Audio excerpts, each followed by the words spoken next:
എന്താ സാർ? സ്വാമി, ഓ, ഞാനിപ്പോ CIയെ വിളിച്ചിരുന്നു.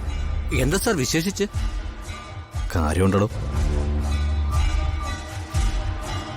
സ്വാമി, ഇവിടെ നിന്ന് അങ്ങോട്ട് JR അസോസിയേറ്റ്സിന്റെ കാര്യങ്ങള് പൂർണ്ണമായിട്ടും സ്വാമിയുടെ നേതൃത്വത്തിലായിരിക്കും.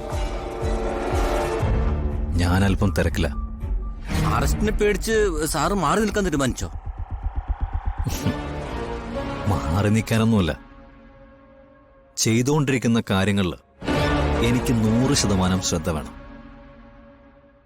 അതുകൊണ്ടാണ് എല്ലാം സ്വാമിയെ ഏൽപ്പിച്ചത്. ആ, ഇരിക്കെ.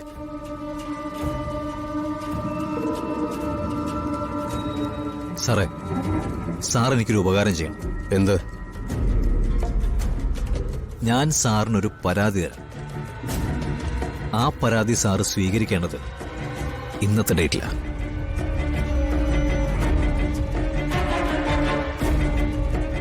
മനസ്സിലായില്ല. രേഖകൾ അനുസരിച്ച് ഇന്നലെ ആ പരാതി നിങ്ങളുടെ കയ്യിൽ കിട്ടിയിട്ടുണ്ട്.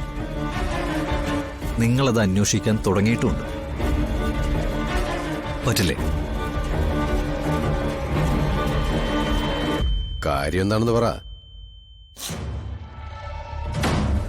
എന്റെ അച്ഛനെ കാണുന്നില്ല. അച്ഛൻ ആരോഗ്യവാനാണെങ്കിലും ഈ അടുത്തായി ചെറിയൊരു ഓർമ്മക്കുറവുണ്ട്. എങ്ങോട്ടാ പോകുന്നതെന്ന് അച്ഛന് നിശ്ചയമില്ല. വേണമെങ്കിൽ അതിനുള്ള ഡോക്ടർ സർട്ടിഫിക്കറ്റ് ഞാൻ കാണിക്കാം. തന്നെ പോലെ ഒരാൾക്ക് ഡോക്ടർ സർട്ടിഫിക്കറ്റ് കിട്ടാൻ ബുദ്ധിമുട്ടൊന്നും ഉണ്ടാവില്ലല്ലോ. കാര്യം എന്താണെന്ന് പറ. എന്റെ അച്ഛൻ ഇന്ന് കൊല്ലപ്പെടും.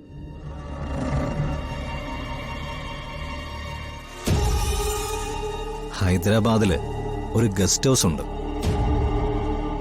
അവിടെ വെച്ചാവും കൊല്ലപ്പെടുക.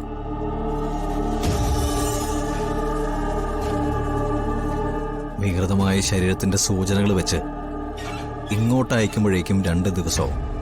ദാറ്റ് മീൻസ് ഇന്നലെ, ഇന്ന്, ഇനി അങ്ങോട്ടുള്ള 2 ദിവസം.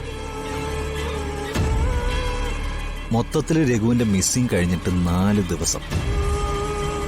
ജയ, ഒരു കേസ് എടുക്കുന്നതിലോ അതിലെ ഡേറ്റ് ചേഞ്ച് ചെയ്യുന്നതിലോ എനിക്കൊരു ബുദ്ധിമുട്ടുമില്ല. പക്ഷേ ഇപ്പൊ താനിത് ചെയ്യുന്നത് അപകടമാണ്. ഉപദേശം വേണ്ട CI സാറേ.